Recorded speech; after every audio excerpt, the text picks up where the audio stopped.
Let's bring up our next speaker. Next speaker. Um, I I I saw Dada Guptananda on a TED talk. It's like 10 years ago. 10 years ago is when he was on that TED talk. And I thought it was fascinating. Okay. He's with this organization that's all around propagating the way of happiness. I think it's called Ananda Marga. I think that's how you say it, Marga. Ananda Marga. I'm very impressed on what he says, how he says it. He was going to become a doctor, and he decided that that wasn't the direction he wanted to go. And now he talks about meditation and how to actually center ourselves. I'm so happy to have Dada join us. Dada, which I believe means, wait, I think it means elder brother. Elder brother is what Dada means. Am I right, Dada? Yeah, oh, okay. I just got unmuted exactly as I started speaking. I was Like you should. getting, yeah, that's pretty good. Yeah, Dada means brother, yeah. And Gunamuktananda is my personal, my spiritual name. It's a heavy, long name. There's a lot Yeah, of meaning in there, isn't there? yeah. It took me a while to be able to say it properly, let alone anyone else. What was your birth name? Oh, I don't use it anymore. I don't like to use it. It's gone. It's gone. It's not your identity. Yeah, because the whole thing of becoming a yogic monk in India is you've got to kind of, leaving your past behind is a big thing with it. So it's not like it's a bit different to the Western style. They say when you, although Ananda Marga is all around the world, it did start in India and it is based there and based on yogic philosophy and things like that. Right. So that's the kind of style. So, like for example, when you mentioned that I was going to be a doctor just before, it's like a past life to me now. It's like it just seems so foreign to me, the concept of doing that.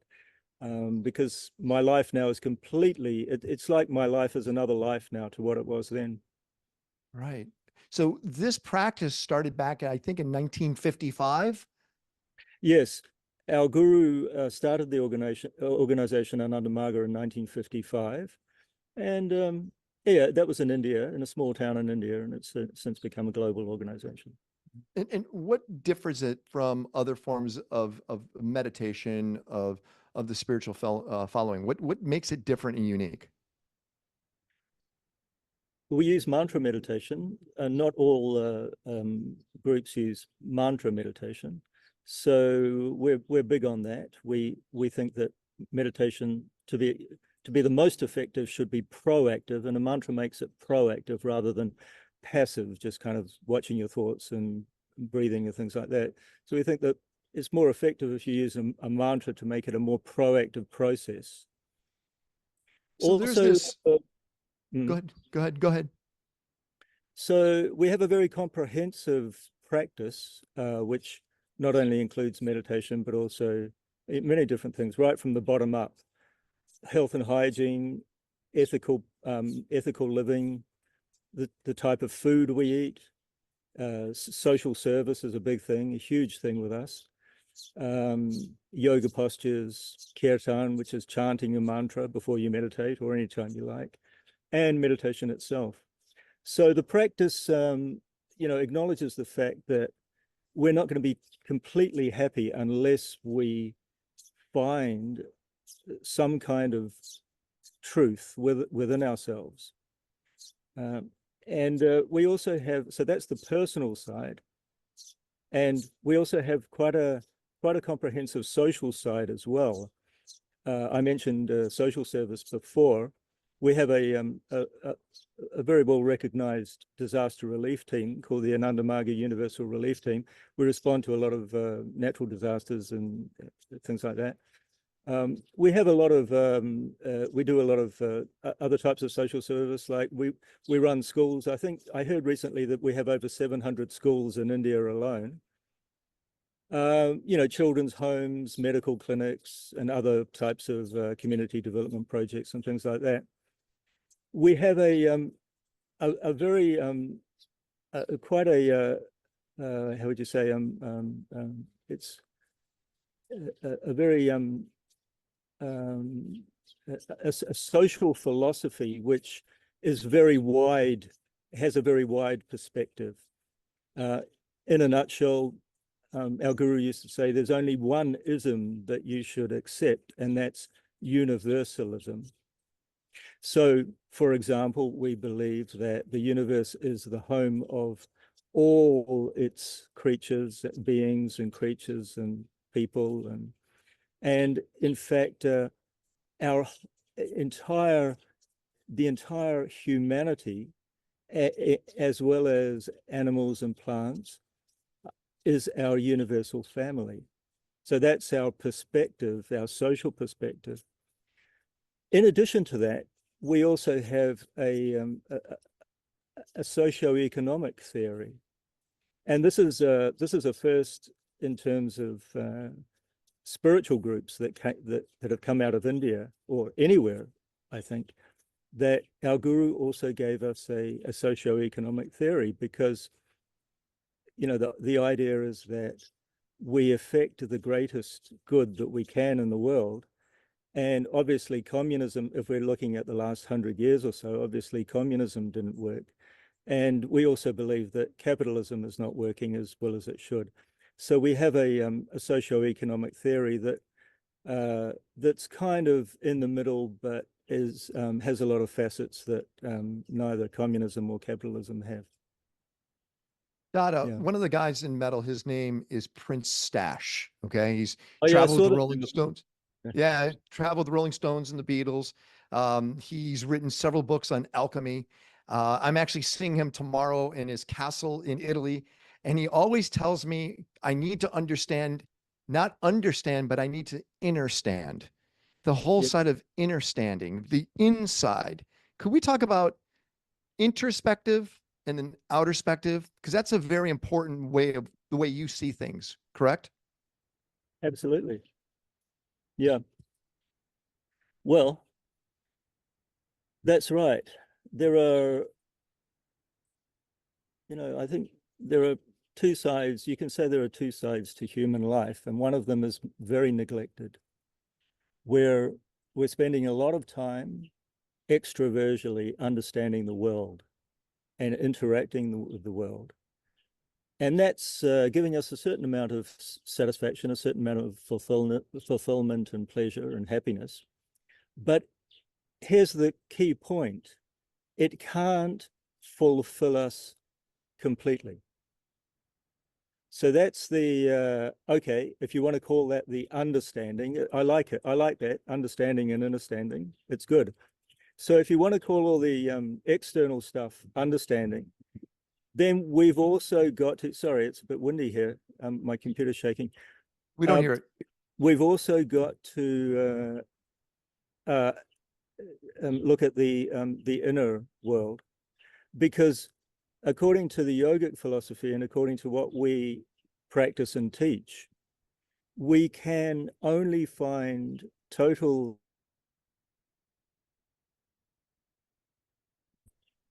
fulfillment by understanding ourselves. That means looking within ourselves, looking for a greater truth within. We've got that saying, there's that, I don't know, I heard it somewhere, go within or go without. It's a pithy little saying, but it's true. You've got to, at some point, because no matter what you do in the world, at some point, you're going to be left kind of stranded, wondering what it's all about, what you're going to do next. So the only way you can get through that is to look within yourself. And that's what the process of meditation is. Let me go to Todd, who's got a question. Todd Poindexter, you have a question for Dada? Go ahead. Hey, Dada, pleasure. I am fortunately friends with Sri Sri Gadev of Art of Living. Met him a few times. They're about 44 years old, and they're in about 180 countries, and they do a lot of good, but a lot of their, I guess their breathing, I think, is their main thing they emphasize. So what would be the similarities or differences of what Art of Living is doing and what your organization is doing? On first person, and it sounds like you're both doing a lot of good for the world, but on the individual. Yeah, sure. I can't really say what the differences are because I don't know exactly what they do. I assume it's some kind of yoga practice, including meditation, right? It's more breathing. They focus all on Breathing. breathing. Yeah. Oh, okay. They focus on breathing. Well, we also consider breathing to be important. I mean, the way you, right from the health point, the physical health point of view, the way you breathe is very important. Breathing should be diaphragmatic, which means that you're breathing into the bottom part of your lungs rather than the top part. But that's just the physical, the health effect. Breathing itself is very much related to the mind. In general, the calmer your breath is, the calmer your breathing is, the calmer and more receptive and more able your mind will be to think clearly. So breathing is a part of meditation. We have a mantra which is linked to the breath. So you repeat your mantra according to the rhythm of your inhalation and exhalation. But we go further than that. We say, okay, repeat a mantra according to your breath. And at the same time, the mantra has a very particular meaning and vibration, which is the most positive meaning and vibration that you could possibly imagine. And according to the psychological principle, as you think, so you become, the more you repeat your mantra in accordance with your breath, the more you ideate on that mantra, the more you feel the vibration of that mantra within yourself, the happier, the more content, and the more the better person you will become, and the more able you will be to the more at ease you will be, not only with yourself, but the more able you will be to communicate with others, to empathize with others, and to help others. Thank you, Todd. I appreciate that. Dada, you have to be concerned when you see a generation that is always on their mobile devices. They're not Absolutely. looking up. They're only looking forward. I mean, they're only looking down. They're not looking up. They're not doing any introspection, right? They're only using a tool to contain themselves. How do we help our kids? Because my kids are like this. How do we set them free? How do we get them beyond this? Well, in general, we need less screen time and more real time, obviously. Mm-hmm. I heard a thing recently that says social media brings you closer to people that are far away and further away from people that are close to you, which I think to a certain degree is true. We need to get closer to the people who are near and dear to us, and that will in itself bring us closer to others as well. But the emphasis should not be about getting closer to people that are far away from us through social media. It should be getting closer to where we are and ultimately who we are. So we need to be more aware and more mindful of our relationships, and including our relationship with ourselves. Personally, I mean, I don't have kids because I'm a yoga monk. Personally, if I had kids, I would not give them a phone until they were about 14 or something. I don't know, something like that. Older.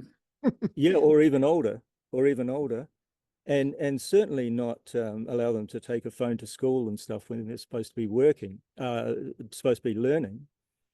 And I would give them an hour or two online time a day. Yeah. Would you I teach think them to meditate? for sure. Yeah. And I would teach them to meditate. Yeah. And yoga? Yeah, absolutely. I mentioned schools before, that we have a lot of schools around the world.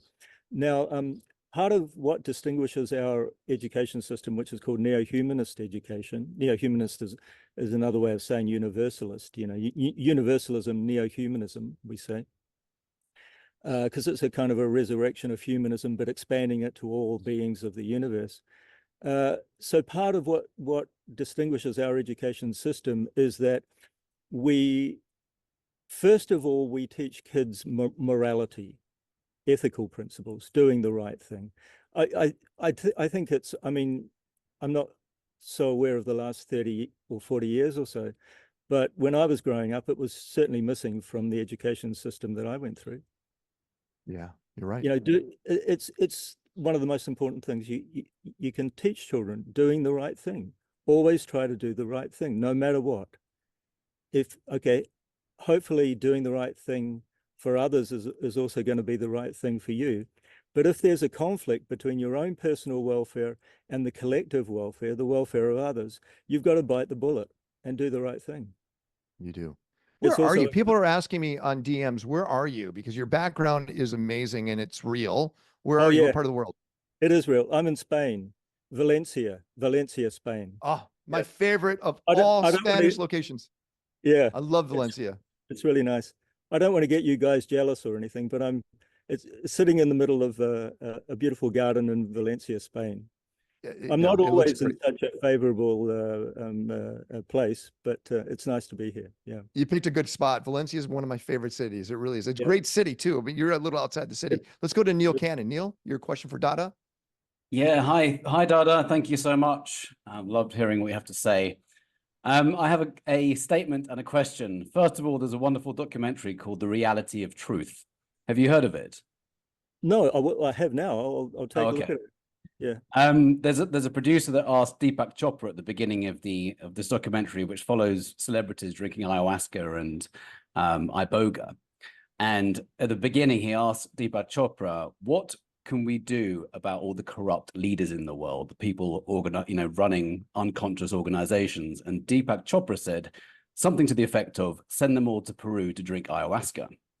It's a really good documentary. My question for you is, what would you suggest to someone who has not yet had a spiritual experience? Well, other than taking ayahuasca or one or the other, no, I don't recommend that anymore. I'm not allowed to. I would have recommended it 35 years ago before I first learned meditation. Incidentally, I was recently in Peru and I met a lot of young people in the Sacred Valley there. There's a lot of people going there to do ayahuasca now. And a lot of those people were from Europe. So I'm going to catch up with them now that I'm in Europe. So, well, practice meditation. I mean, meditation is the sustainable way of having a spiritual experience. If you take mind expanding substances like ayahuasca, they call it plant medicine. They don't call it a drug. They call it a plant medicine and all the other medicines, plants they have there. If you take those, as well as LSD or whatever, MDMT and all those other things, you can have a glimpse into the spiritual world. It's like, coming up to a house and there's a window, you look through the window, you can see what's inside, but you can't get in unless you walk around and walk through the door. Now, walking through the door is practicing meditation. That's the sustainable way of gradually, and here's the thing, it's not an immediate, it's not fast food, it's not an immediate experience. It's a lifelong process. You have to gradually lift up your entire consciousness to ultimately have a spiritual awareness which is sustainable. Yeah. I just saw Sam Morris said something really insightful. Hey, Sam, can I bring you up, please? I want to pop Sam Morris up here. Sam, can you say what you posted in the chat, please? Yeah, I said, unfortunately, many only find meditation after a crisis of the ego. And so it's rare for someone to develop an interest in meditation in a proactive and preemptive way in their lives, because we get so caught up in the things of the world.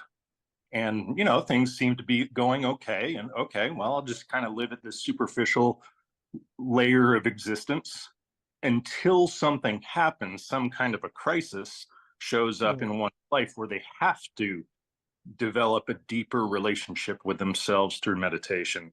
So in our culture, frequently there's kind of two roads, it seems. It's either you've taken ayahuasca or some other type of psychedelic that opens you up to expanded sense of self and new dimensions of thinking and being, or alternatively, you have some type of life crisis which actually forces you to go into a meditation, yoga practice, or whatever it is.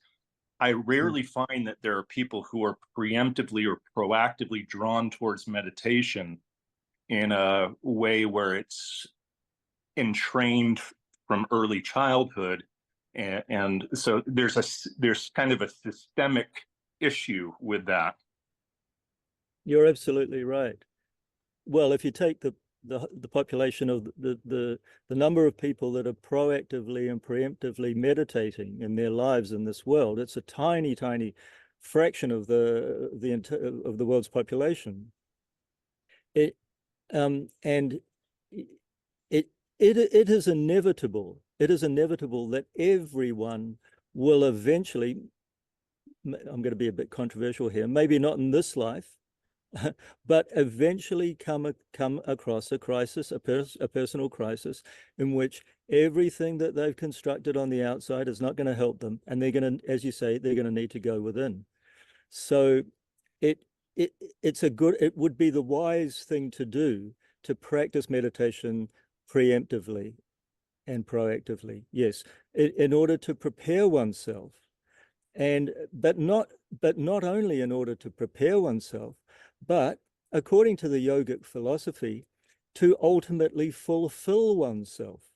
Because as I said before, we're not going to be able to be completely fulfilled. We can be partially fulfilled with the people and things in our lives, but we're only going to be able to be completely fulfilled by looking within ourselves and finding the truth within. Yeah. So the wise thing to do is do whatever you're doing. Whatever you're currently doing, keep on doing it, but also do meditation. Absolutely. Sam, thank you so much for that, Sam.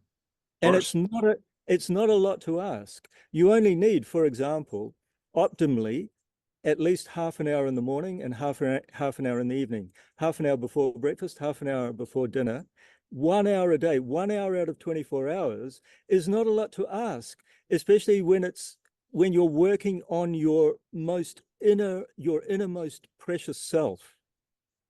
Can I tell you real quick, Dada? I'm just going to tell you from a sales point of view, you didn't Sure. sell it well. Let me just tell you this way. Start with 2 minutes. Just 2 minutes. Just try 2 Okay. minutes.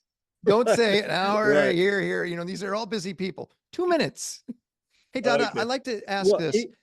Could you Yeah. lead us, not today, but can I get you on a call with a bunch of the guys? And can you actually lead us through a meditation? Can we plan Sure. something in the future where we can do that? Sure, I'd be happy to do that. I think it would be really powerful if we can do that. I have your WhatsApp number and your email. If people want to find you, not in Valencia, but if they want to find you online or if they want to connect with you, what's the best way of doing that? I'm going to put my contact details in the chat, and it includes my book, which came out in the last year. Congratulations. So feel free to get in touch with me and take a look at my book. I noticed many people in your practice have a sense of humor compared to other yogi masters. Why do you think, is that part of it? Well, it's not, I don't know if it's many. I value my own sense of humor. I like to have a sense of humor. I don't know about how many it is, but we have a very positive life view, a perspective on life, which includes a lot of humor. We see life as a big drama, you know, the cosmic game, the cosmic drama. So why not laugh? If you don't laugh, you cry, right? You're right. If you're willing to stick around, I know you're busy, but Sure, I'm going to do one more interview and then we're going to do Yeah. breakout rooms. If you want to stick around, we'd love to have you for breakout rooms. Sure, great. Okay. Thanks. Awesome. Dada, thank you so much for sharing time with us. Welcome.